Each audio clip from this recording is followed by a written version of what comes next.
The girl I left behind me, Medley, played by the United States Marine Fife and Drum Corps, Edison Rycord.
Welcome back. Ran into a bit of a glitch. I have had issues with the game not saving properly, and then when I started the war with the Cherokee here, which was basically over in one turn, one battle, and it was done, the record video, or the video I recorded of that couple of years, um, didn't save properly, was corrupted.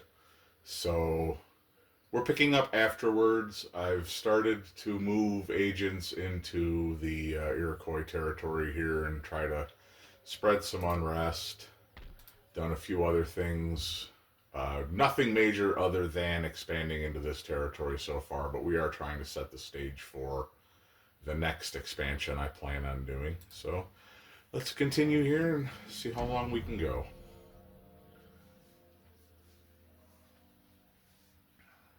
For some reason, when I try to save the game, it is not letting me save new save files. It is only,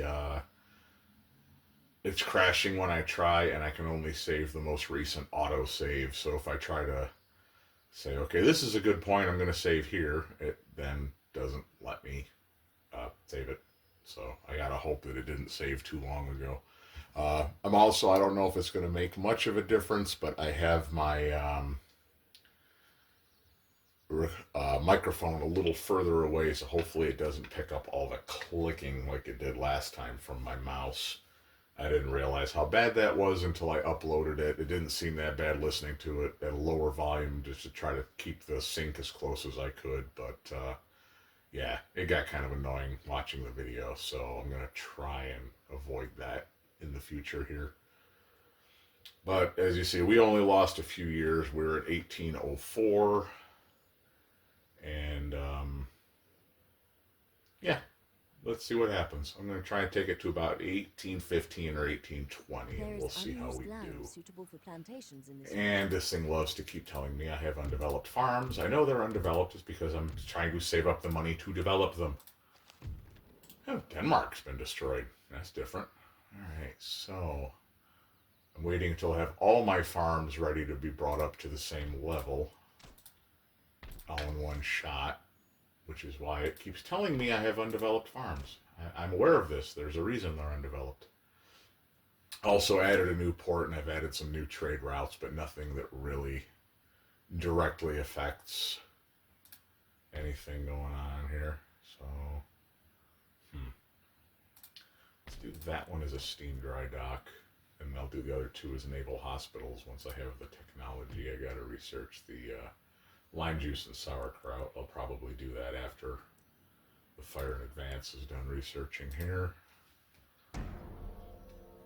If it is still picking up the noise, I apologize. I didn't realize how loud this mouse was until I listened to that video.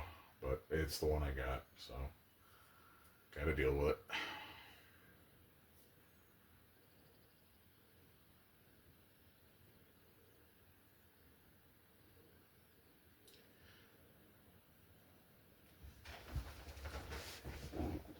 And I might still thinking if I can salvage that portion of the video file from previous to this.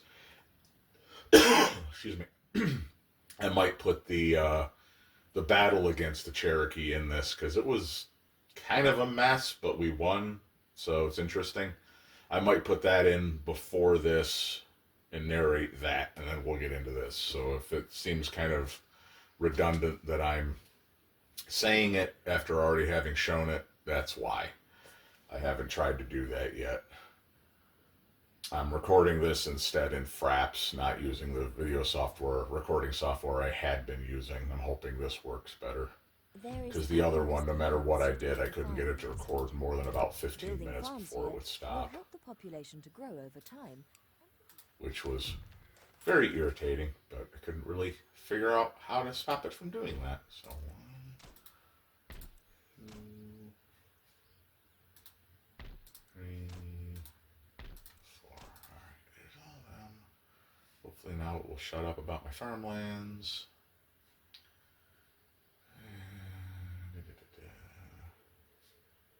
Let's see what I can do with these guys. No, he didn't work. About up here. I want to see what we got up here, so I want to move them closer. I also managed to assassinate the British general that was in the Indian Territory here, so.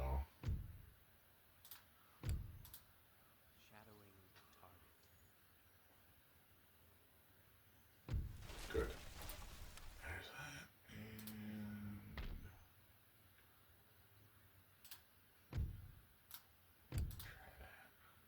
I'm trying to spread some unrest in there and maybe piss them off enough to where they'll declare war on me first, but we'll see what happens. Nope, it didn't work. Which, my guys getting caught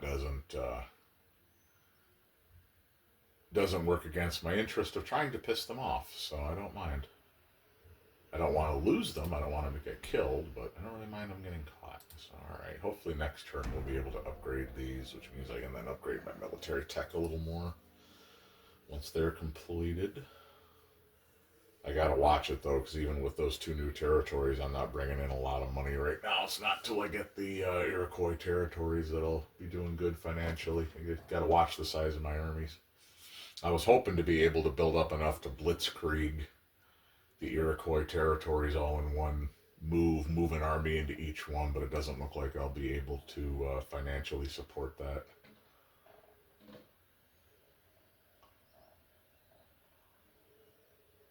I wish you had the option diplomatically to approach a potential enemy's ally and say, hey, look, what do you want to switch sides and back me? Because I don't want to go to war with you, but I got to deal with them. Or, try to find some way to point out to them that you are the much better ally in the long run, that they're pretty much doomed. They're not going to expand, they're not going to improve, they're not doing you any good in trade, whereas you are a growing, expanding nation. It would do them good to be on your side, but it's not. Oh, there's not even anybody there, so let's see what we can do here. Nothing. Alright, so let's at least do these now. And because I have steam engines, I can do that. But that leaves me only 2,000, so I won't spend that on anything right now. Let's see, how is my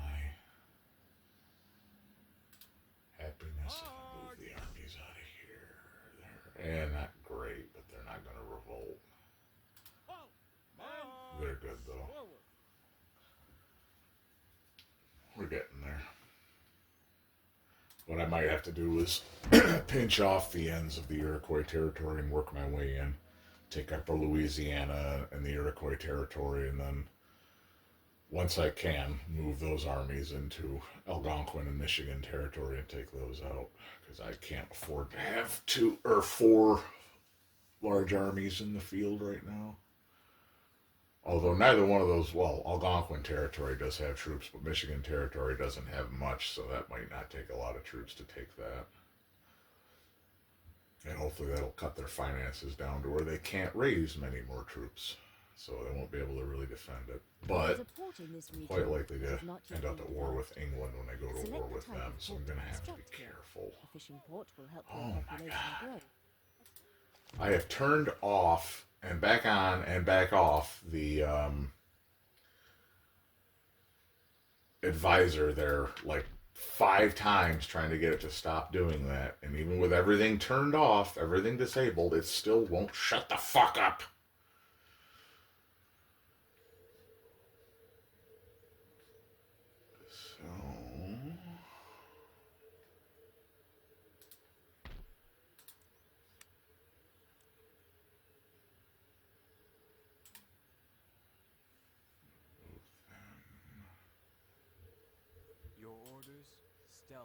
Move them down there, sabotage that. I lost the guy there. He wasn't effective, but I will try again. Oh, that's not gonna happen. And that guy died too, I believe. No, he is still in there. That's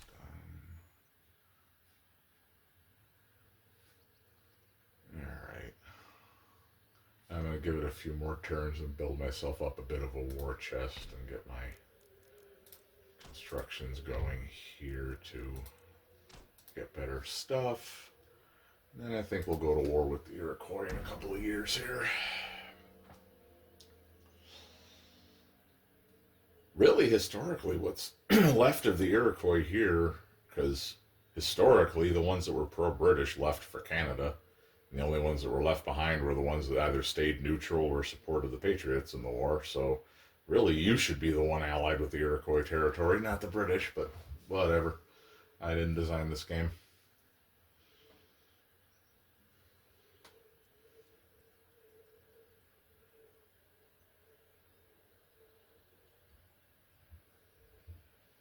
There is unused land suitable for plantations in this region. Shut up. That's irrigation. Alright, I'm going to... What do I want to do with them? Because I want to research something different. No, I don't think I want to do cricket shot. Free trade, I think.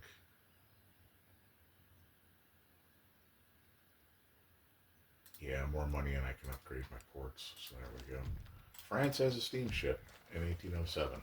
That's... okay, that's a thing that happened. So, 1908.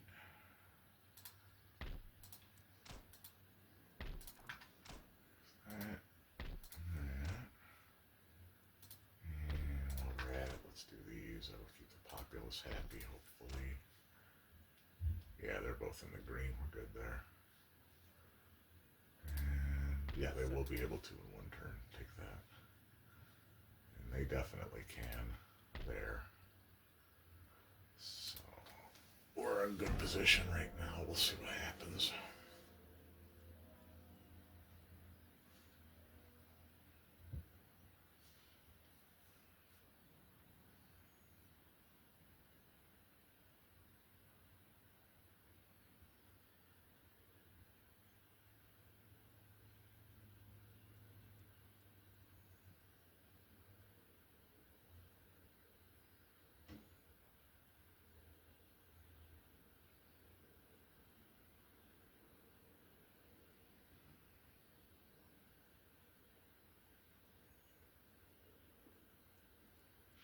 Actually, I just had a thought. I'm going to try something this turn. I'm 99.9% sure it won't work, but I'll still give it a try. There is a port in this region that has not yet been developed. Select the type of port to construct here. Efficient port will Yeah, help. I know that.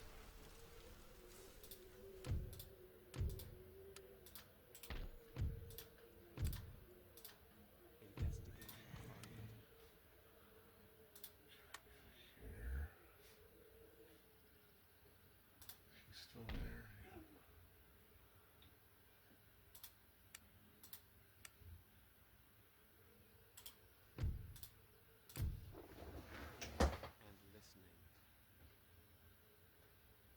Yeah. It looks like the Iroquois are getting ready to do something to me. They're moving their troops toward the border. But let's, just to see what happens. Because Britain is friendly with me right now. Oh, I can't. Enemy of my allies. Who are they allied with? Or their enemies, I should say, that I'm allied with. Oh, France and Spain both. So...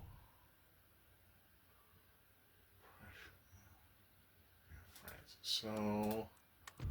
let's do this. Because that doesn't do me any good right now. Great Britain.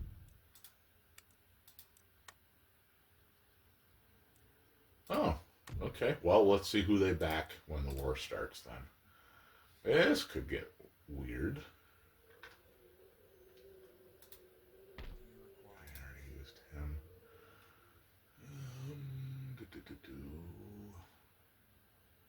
Yeah, nothing else I can do. So let's just keep building up that war chest until time comes.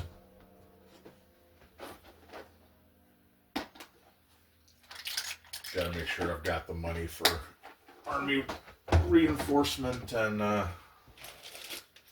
repairing and rebuilding the things that I've captured.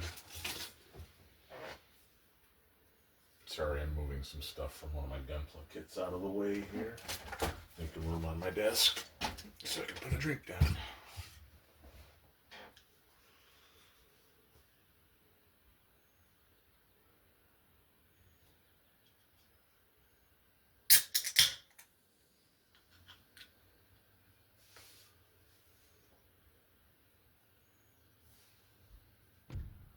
Oh, a new rake in Virginia.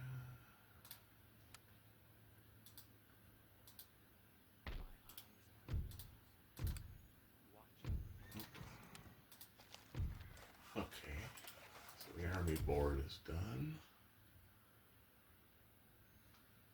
which allows me to do some more researching. Let's see, what is it? Rifleman. So if I want to do an army of skirmishers and scouts for running around the woods, I've got a couple of options for units there. They don't have a general there, but they do have a lot of troops. They don't have a general anywhere, as a matter of fact. At least, unless there's one there. But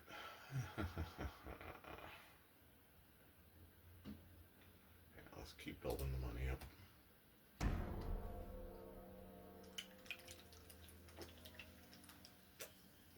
And if I have to, I can make another army. But I want to make sure doing so doesn't very rapidly put me in the hole.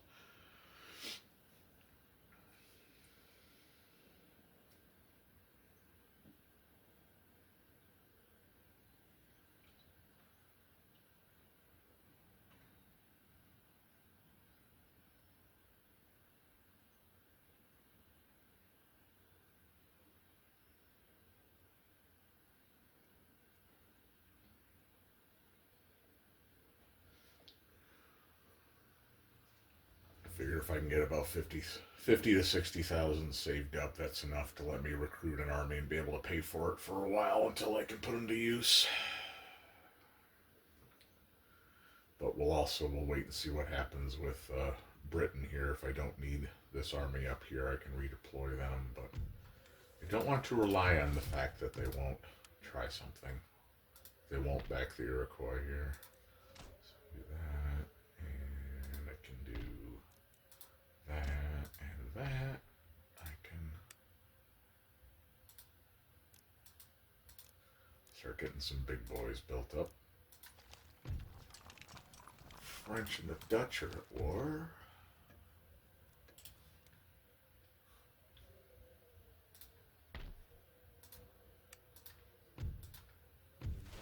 That worked.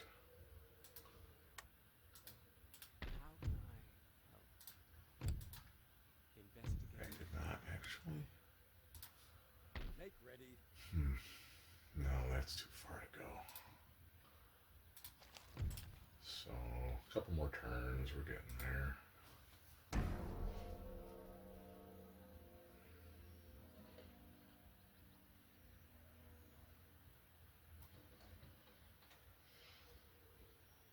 I'm not really going to worry about trying to take Canada, even though it's a mission victory condition in this game. I'm not going to worry about it.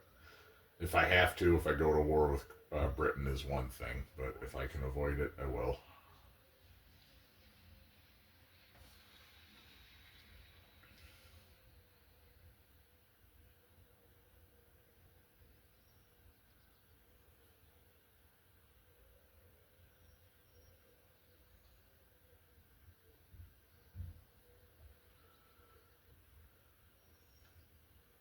Okay, one more year.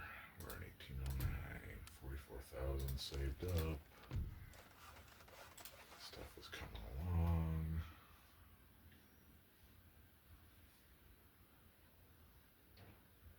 Not really much more to do in terms of construction right now, other than the ordnance boards. Let's get those going now, just for gets and shiggles.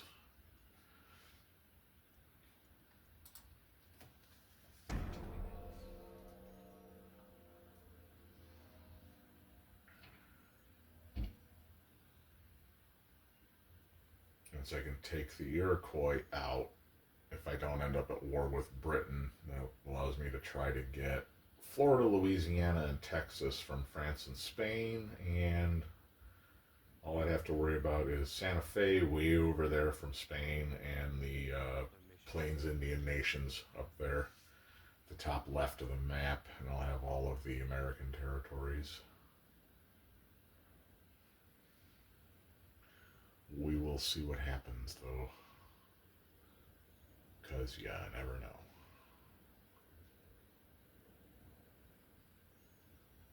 I could absolutely get my ass handed to me by an Indian army here, or the British could come in and absolutely raffle stomp the East Coast. Who knows? Okay. Ooh, it worked. Yeah. Construction report. Yep, that's going on. Portugal's destroyed. I bet Spain took them out. Ian Stibbert is our new president. Man, they come up with some funky names in this game.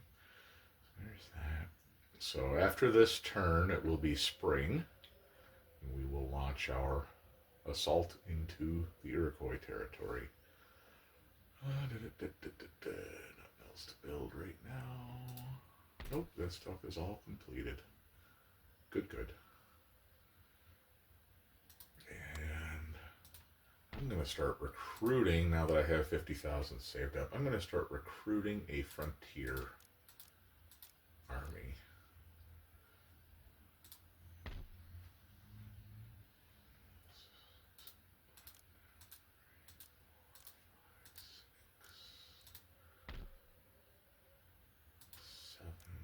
And a general. No. 8. And then a general later on. I'm going to assemble them in. I'll assemble them right here and march them through the forest toward Niagara when they're ready. It'll be a couple of turns till they're in position, though. But that's actually quicker than trying to move an army from Cayuga to Niagara, because you can only go about this far in one turn and then another one there. And it's going to take a while to rebuild all of this stuff and refit my army. Assuming I can even win that. We will have to wait and see.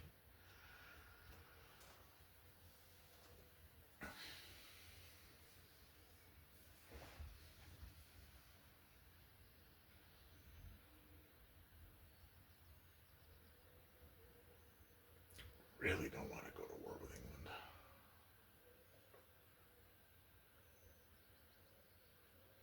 them have their international, or global, I should say, empire.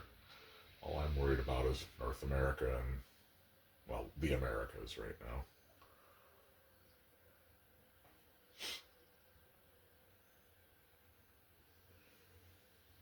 Come on. Make up your mind what you're doing, Ottomans.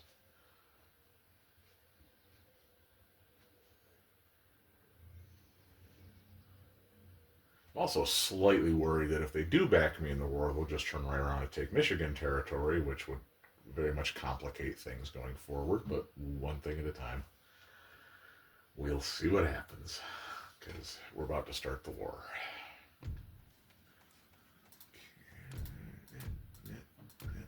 Okay, army. Then there. For crown and country. Oh, that's right, they take 2 turns. So at least we'll start assembling.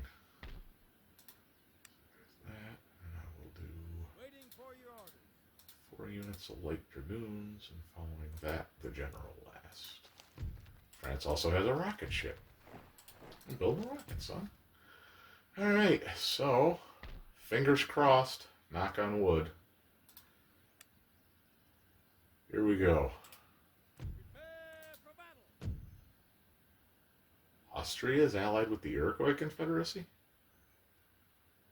Okay, well, let's see what happens. Yes, Great Britain backed me, not There are them. Thank currently you. stationed at this fort. I'm going to do that first. I knew that was going to happen. Continue the siege. Settlement Let besieged. them come out and fight me. Your humble And I will Sound the put call them of battle. there and see if they'll come out after me. Which means they're probably going to take Michigan territory. I would almost wager money on that fact, but we will see what happens.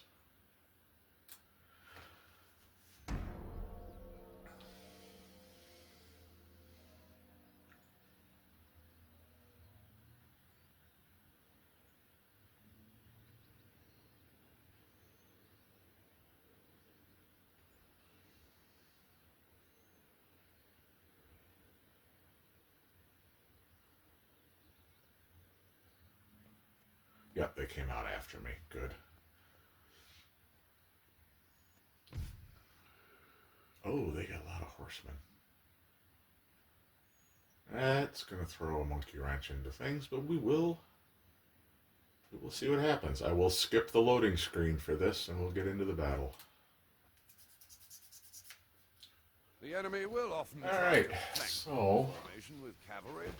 So if it's a they're good idea to coming have at infantry me, reserves on the ends of your line ready. I'm probably going to regret it, but I'm going to assume they're coming from in front of me since I'm laying siege and they're coming out. I hope I'm not wrong in that assumption, so let's deploy our troops. You'll notice I have no cavalry in this one in case I am not able to use the video file of the last battle that I did. The cavalry I had in that got their asses handed to them and completely disintegrated because wonderful early cavalry in this game. So put them here where they're behind them, and actually let's do this if I can.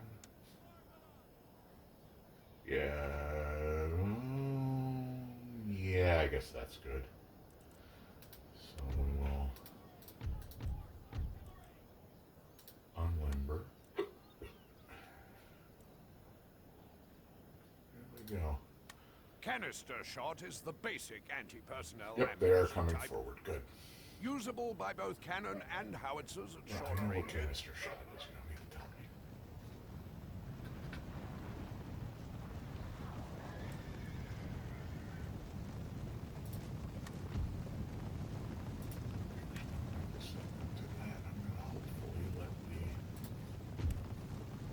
Cavalry here run right into canister shot and musketry.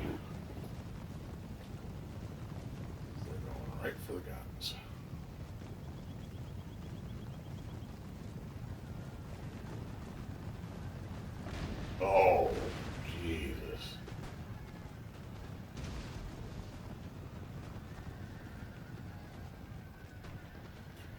took out part of it.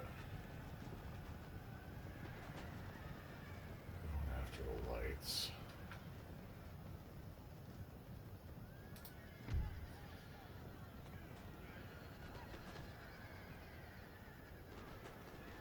There we go. Yeah, I'm losing my horse artillery on this side. That's why I prefer foot artillery. They actually stay and fight. But whatever.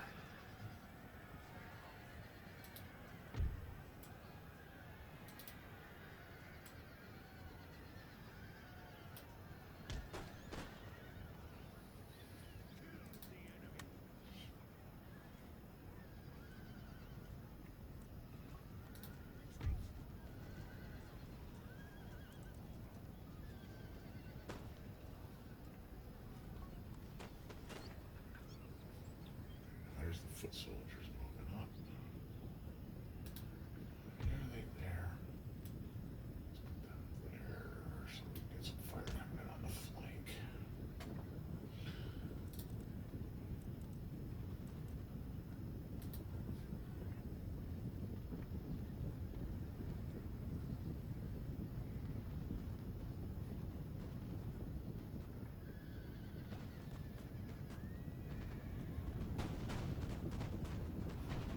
Ooh, look at that.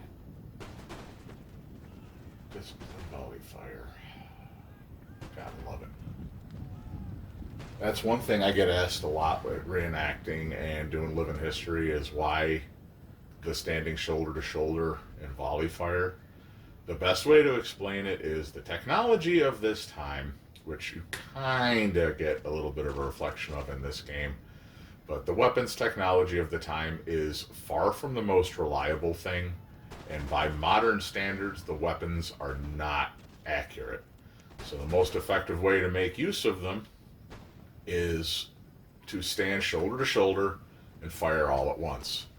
And as dumb as that sounds, think about, even at the time, military manuals estimate that one time in 4 or one time in 5 that you pull the trigger on the musket, even if you did absolutely everything right, it will not fire.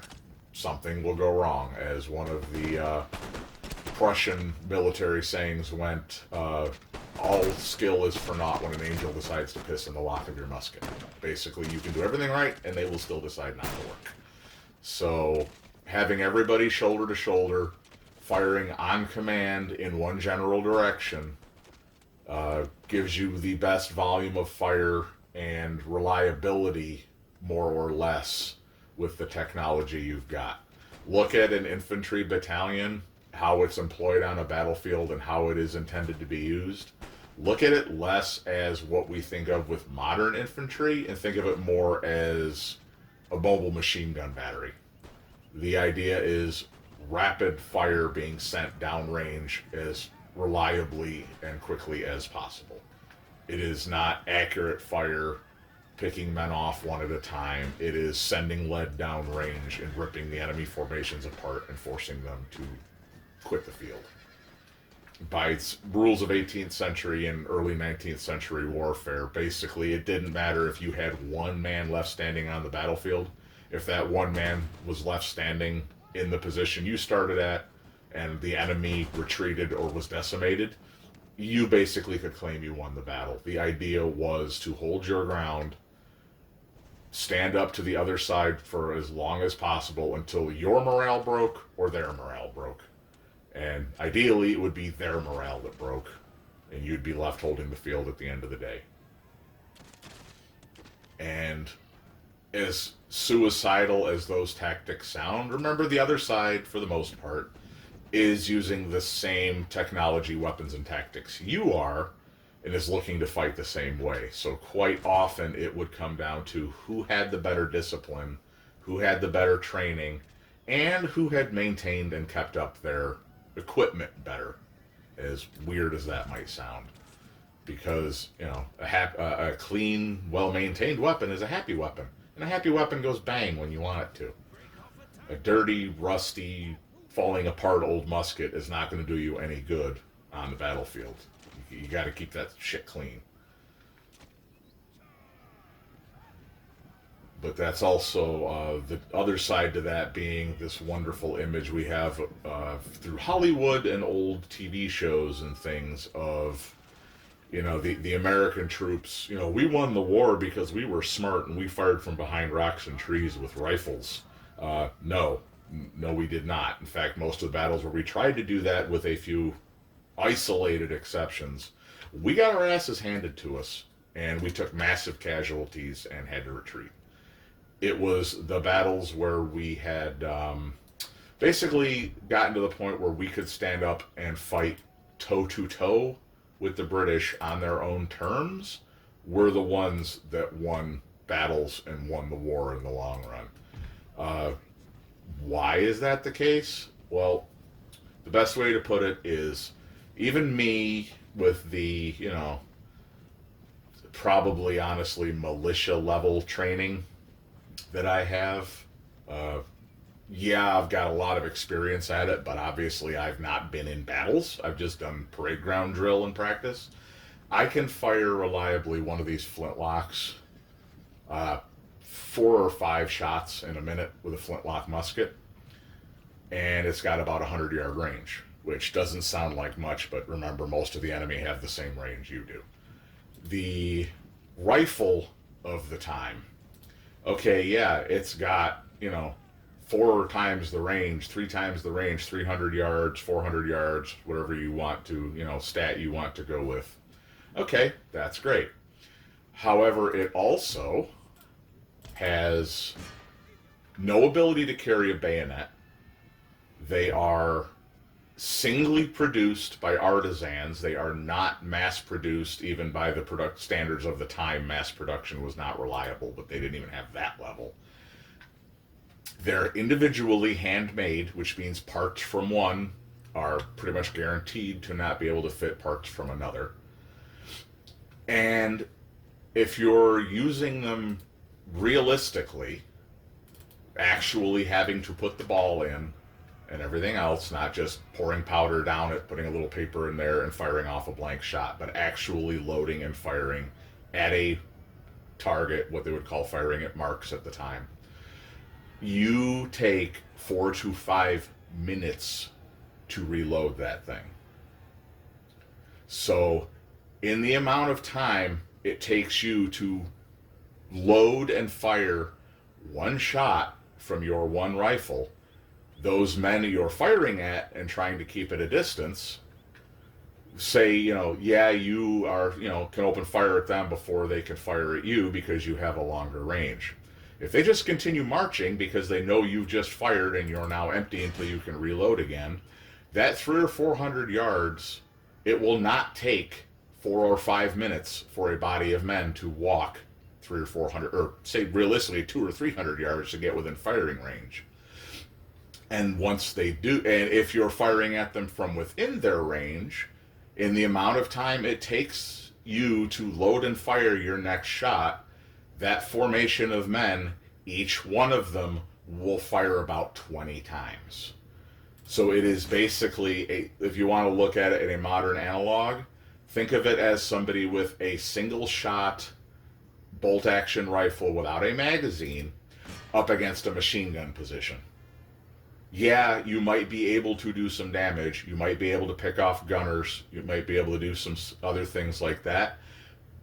But chances are, with all the lead coming your way, you're going to be dead before you can do much more than do a little bit of damage. And on top of that, if your weapon jams, you now have a very long and expensive and fragile club is all you're left with. Where the enemy is closing with you with a long club that also has a bayonet on it that is 1.5 to 2 foot long triangular piece of steel that leaves a wound that cannot be stitched. So if somebody is coming at you with a bayonet and you cannot reciprocate, you're going to find somewhere else to be very quickly. Which is why after about the first 18 months to 2 years of the war, everybody seems to forget and loves to ignore the fact that Washington and his generals issued orders that any militia that were joining the Continental Army or reporting for duty for a campaign were forbidden to bring rifles from home with them because they were useless on the battlefield, they could not be repaired with standard parts, and because they were all handmade for their user, chances are they could not use ammunition the Army could supply for them, and the men had to provide their own ammo. So logistically, tactically, and strategically, they were actually mostly useless in this time for anything other than skirmishing and picking off high-ranking officers like happened at Saratoga and a few other places. Other than that, the musket was the be-all, end-all of military technology and equipment of this time period. And not only that, it had been around for 200 years by this point.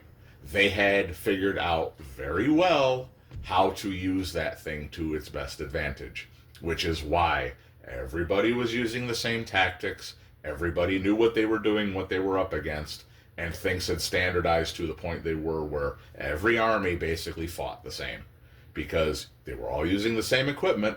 They'd all been using that equipment for almost 2 centuries by that point, and they had fought with it a lot, so they knew how to use it.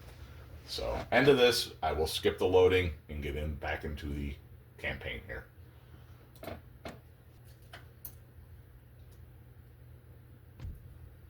Alright, we're back. So, we lost 284 men, pretty much even matched in numbers, and inflicted 957 casualties.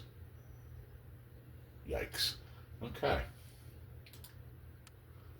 So, we took a pounding, but we won.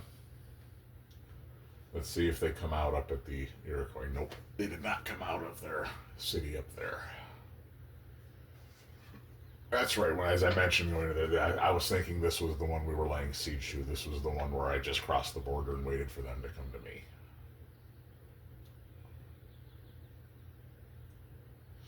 And now we wait forever for the... Oh, no, wow, that went quick. Sometimes it do.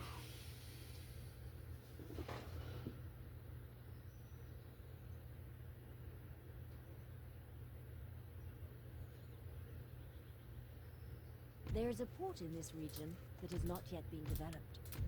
Select Alright, the so type of port to construct here. that's going to be Efficient another port will help your turn. population grow. A trade Providence. Naval Hospital there. There we go. Now we're getting those troops built up. So, send them there. Send them there. And we'll see what that does for numbers altogether. I think this might be good enough. This will be my frontiersman army. Now, after what I said before there, that's not to say rifles are completely useless and people that say, you know, they were good and useful are idiots. Don't mean that. But they're like anything else where if you're not using the correct tactics for them and they're not being employed in the correct situation on the battlefield, they are far more of a liability than they are an asset. As I said, for picking off, like say, the best example being the battles at Saratoga, for picking off high-ranking officers or like artillery crews or what they called pioneers at the time, what we'd call engineers, that are trying to, say, bridge a river or clear felled trees blocking a road, things like that to slow up an army. Doing that from a distance with accurate fire, yes, that's perfectly appropriate. But on an open battlefield against lines of men with artillery and cavalry support, no, they are not useful. Unless you're using them as a small scouting or screening force or way out on the flanks, trying to do something. Shit, I hit the wrong button. I didn't mean to auto-resolve that. But, so there we go, we got that. And they're already, I will redo that. Yeah, I didn't mean to auto-resolve that. My bad. Saves a little time in this video, but it's not what I wanted to do. So, get rid of that. Get rid of that. If you wonder why I'm getting rid of those, as you see when they're built into the native technology and things, you can't upgrade them as a European American technology base. You have to demolish them and start all over again, for all intents and purposes. which sucks, but it's what it is. There's that. And Yes. yeah, I gotta wait another turn. I couldn't remember if that was. I just had a brain fart. Couldn't remember if that was this turn or another turn. Okay, so with the British being on my side, I'm going to move them through there.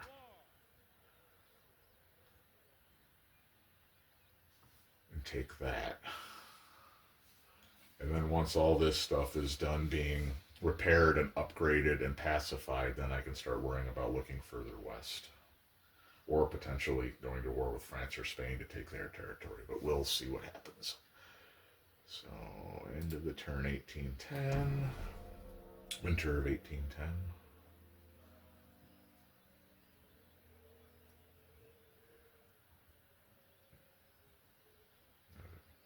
And yeah, as I reenact and have reenacted for a long time cavalry and dragoon in Rev War and Civil War. And it's kind of the same thing. Like the fast-moving, hard-hitting cavalry, yeah, it's great if you know how to use it. It doesn't win battles on its own. Artillery unsupported doesn't win battles on its own. Riflemen are just another tool, especially at this time with the limitations I pointed out. So skip this and we'll get into the battle here. Okay, there we are. And I want to point out too, another one that I have had people look at me with a completely straight face and say this, that at events or at historical sites, that we are dressed completely wrong. The Americans did not wear those bright, fancy uniforms like the stupid Europeans did, and that's why we won the war, because we were smarter than them, and we fired from behind rocks and trees, and camouflage and cover, and blended in. And that is another example of, do not believe the bullshit you see in Hollywood movies. Look at it this way. The United States was, at the time, trying to establish itself as a proper country, to be respected by other countries, to be viewed as a peer.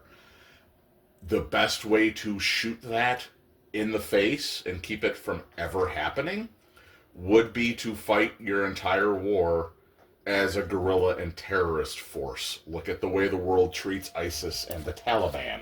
That is how the European powers would have viewed us. So the only way to, quote unquote, properly defeat a European force and be respected after the war and treated as an equal by the other European forces that you would need for, trade, alliances, international security, all of these other things that you would need. The only way to do that is to beat them at their own terms. And to beat them at their own terms, you need to fight the way they fight, use the equipment and weapons and uniforms like they would do, and be recognized as a proper military force. But another thing that I love to point out to people, because of what they see in Hollywood, these uniforms that they're wearing, these brightly colored facings, all the different colored coats, all this other stuff, any time period the soldiers wear basically a militarized version of civilian fashion of the time. I mean, look at the service uniforms from World War I and World War II for the British and the Americans, especially World War II for both of them. They basically look like green or brown business suits, like the current Army and Marine Corps service uniforms look, with the shirt and tie and the lapels and everything else. The 18th century fashion was basically this. You wore stockings, gaiters if you were in the wilderness, breeches because you weren't dragging trousers in the mud. It was easier to change a pair of socks than destroy a long pair of pants. The waistcoat, which was basically, if you weren't wearing a waistcoat and a coat, you were considered to be naked by the standards of the time. And the long coats with the collars and the tails and everything else. Other than the facings on them that denote them as a military uniform, it is basically the exact same thing a civilian of the time would be wearing. And the color combinations, as you see here with the Americans, are just kind of standardized as blue and red because that's the popular image we have of them, even though realistically they wore whatever the hell they could get their hands on. That and the ridiculous amounts of smoke, noise, and confusion and chaos of an 18th century battlefield, even in low visibility, in smoke, and in a panic, that is obviously not a British uniform. That is not the red coat with various colored facings. Even in heavy smoke, you can tell that is not British. That was largely to A, cut down on friendly fire incidents, because if you can actually recognize your troops, you're not going to accidentally shoot them in the heat of battle, which did happen quite a bit. And also, if you're in command of this, and realistically each one of these battalions, being a different unit, would be wearing different combinations. They might not be wearing a blue coat. They could be in brown or green or even red in some cases. And the facing combinations, the lapels and collars and cuffs, would also be different colors. You can tell at a glance who are your troops and who are a different unit. So you know who you are giving orders to, and the men can look at their officers and know whose orders they're supposed to follow. Same with the sergeants and everything else. You know who your side is, and you know who the enemy is. If everybody is in this time period with, as I said, the smoke and confusion and visibility, if everybody's wearing drab colors and camouflage, you look like the enemy to everybody, including your own side, which makes it very difficult to have any kind of command and control or anything else on the battlefield. You don't know who you're giving orders to, the men don't know whose orders they're supposed to follow, and they're going to end up shooting at each other in the confusion because they don't know who the enemy is. So as dumb as the modern people seem to think it is, just like with everything else through history, there is a perfectly good reason when you look at it from the time that things developed the way they did and looked the way they did. It wasn't because they were sitting there going, well, you know, we really like these bright colors. We want everybody to be shooting at us. We really, really want the officers and the NCOs to be visible to be shot at. So, you know, let's make everybody as bright and colorful and fancy as we can. It was, we don't want our side accidentally shooting us, and we want our men to be able to look at a glance and say this is an officer or an NCO just by the somewhat fancier or better made uniform, as opposed to everybody is wearing the same thing, and in the heat of battle and the smoke and everything, you have to look for a tiny little rank insignia on a collar or a sleeve, or now on that little tab on the front of the jacket. It's much easier to tell who's in charge, who you're supposed to follow in a panic or a rout or some kind of disaster in this time period than it is now. And these were also, for the most part, very poorly trained volunteer or conscript armies. You wanted to keep things as simple as you could, so you trained them to simply follow orders and do what they were told, which, again, the mass formations and block formations and everything make it much easier to do that if all the men are standing in one place shoulder to shoulder and not scattered all over earshot, not knowing what the hell is going on. So, again, there were reasons for it. They were not stupid. People tend to forget, and if you're watching this and listening to this, this probably does not apply to you. And it's not just Americans, it's people from all over the world that I've run into. A lot of people just do not seem to get the concept that people before now were just as smart as they are now. The technology was what was different. They look at it as they didn't have the technology because they were dumb. No, they were just as smart as we were. They just hadn't developed the technology yet. When technology advances, other things advance along with it.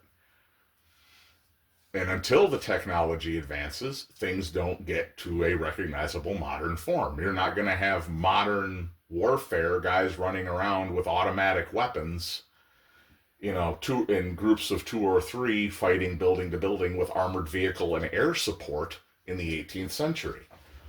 So the way we look at war now and the way we look at what an army is supposed to do and look like is not at all related to what an 18th and 19th century army would look like and do and how it would fight. And I say it's not just Americans. I've got Canadians, British, Germans, French, Dutch, all these other people I've talked to over the years that have come to events and at sites I've worked with. It's universal. People look at the past through the modern lens. And they look at it as, well, you wouldn't do that now, so why would you do it then? Well, there's a perfectly good reason they did what they did then. And, to the way we fight, to them would look suicidal. Because, why would you have everybody dressed the same and blending in? Then you don't know where the enemy is to shoot at them, and your own men don't know where you are to keep from shooting at you. So why would you fight like that? It's all in what you are familiar with and what kind of a background you come from. All right. So this is taking too long. Time to move up and try to force the issue here.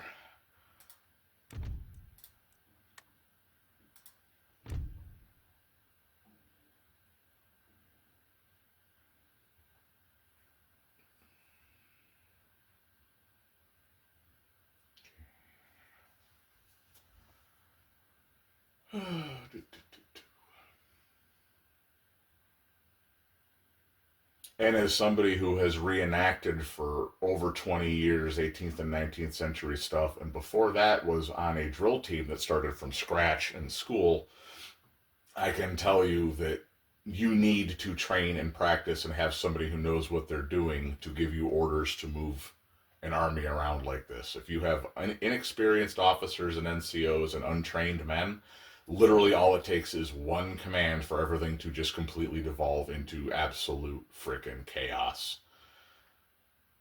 Oop.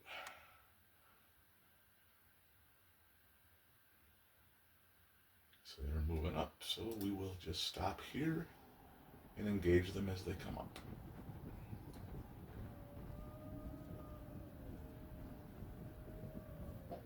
I gotta say, this does kind of look like I would picture the 18th century Syracuse, Utica, Rome area to look. This isn't too far off. The hills there and the open areas and forests. You can tell it's obviously not based on it, but it's not too far off what it would probably have looked like.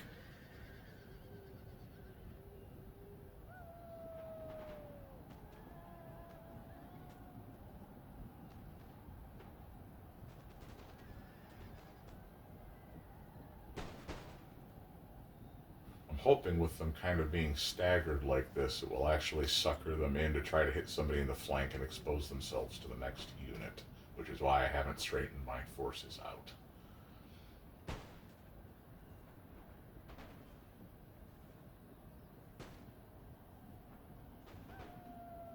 I'm figuring this might actually kind of do a reverse of the Prussian echelon attack, where you're hitting them and stretching them out and breaking them up, whereas this, if we're standing like this, we're actually forcing them to straighten up or break themselves up and not have a coherent formation, because we're not all in a straight line. They've got to come at us from different directions. So we'll see if it works, but that's my idea. Boy, they really like that middle. Of course, that's the closest to the little town here, so that makes sense. Defending their homes. They're shattered, so I don't gotta worry about them coming back in. They're wavering. Are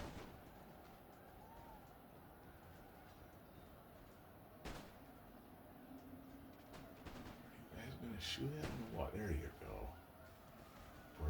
So you can keep firing. Whichever way they go, they're going to run in front of somebody here, unless they go straight out.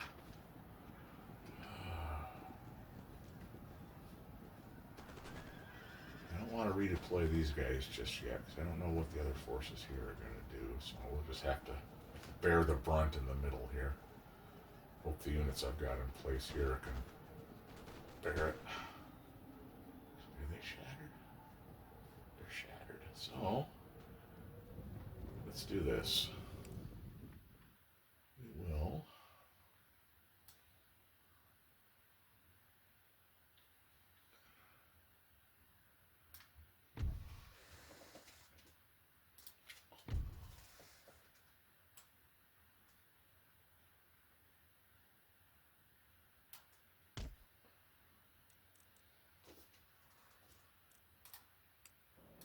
Get them into position to fire on the flat while these guys are fighting in the middle here. And I will do the same with that. Let's box them in.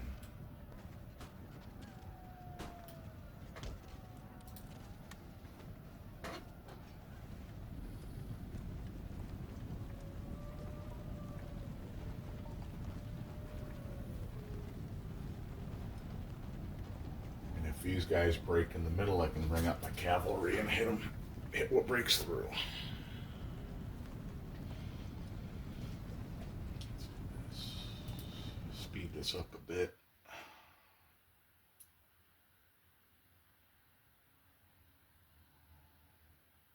There we go.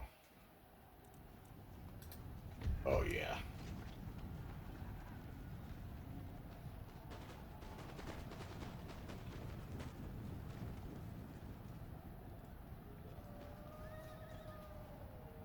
They're enveloped now. Well, we did have a unit break, so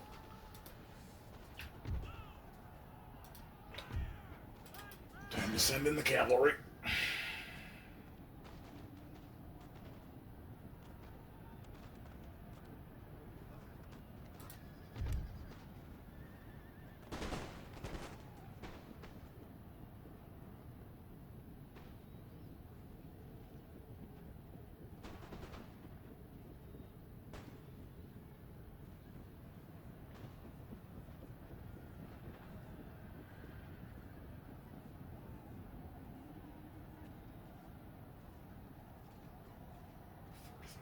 Dragoons are moving in.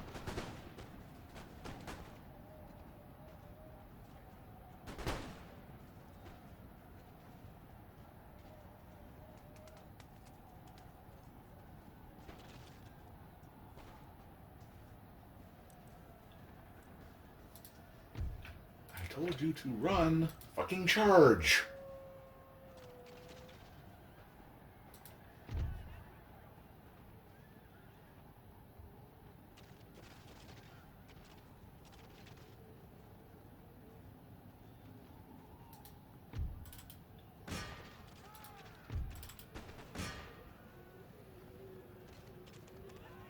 We've taken massive casualties, but we've won this.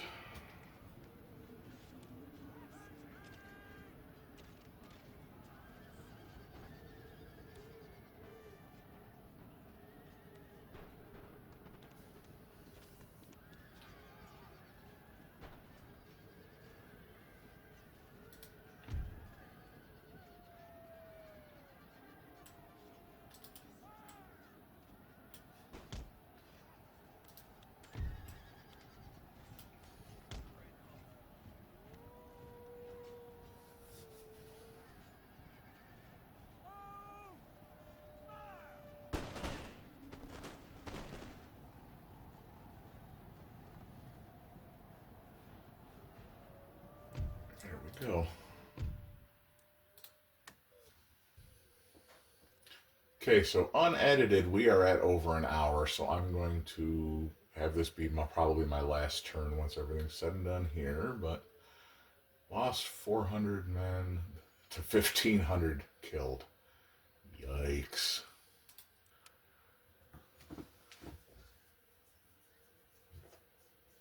They didn't break the siege, but they're pretty much done.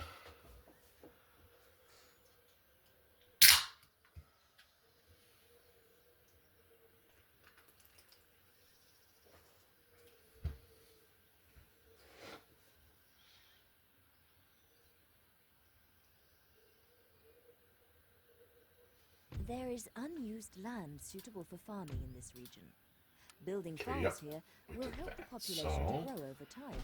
I will do Reduce my trade income.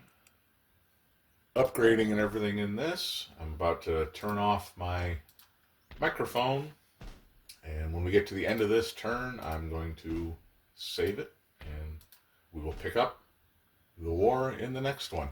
Have a good one. Thank you for watching, and we will see you next time. Later.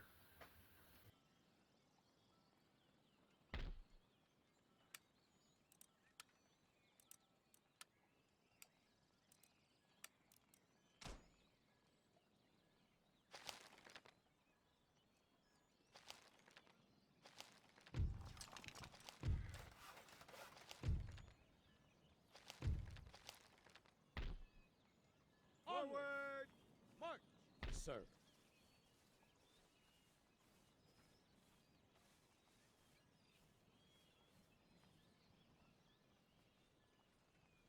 More orders? Forward! For crown and country!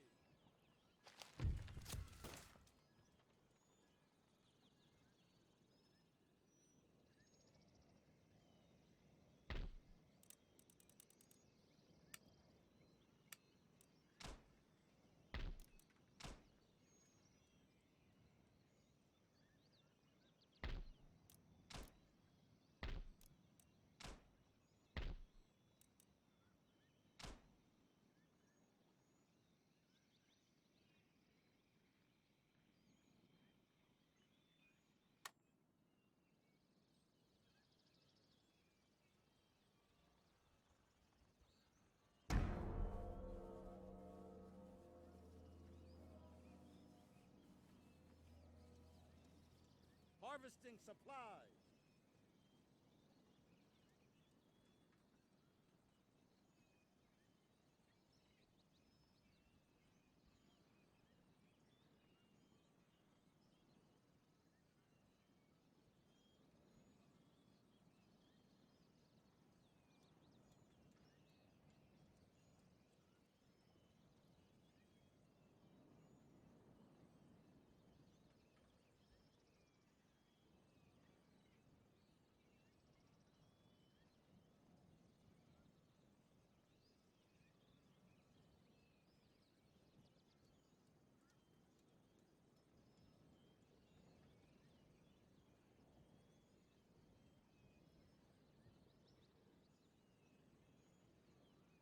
There is unused land suitable for farming in this region. Building farms here will help the population to grow over time and produce trade income.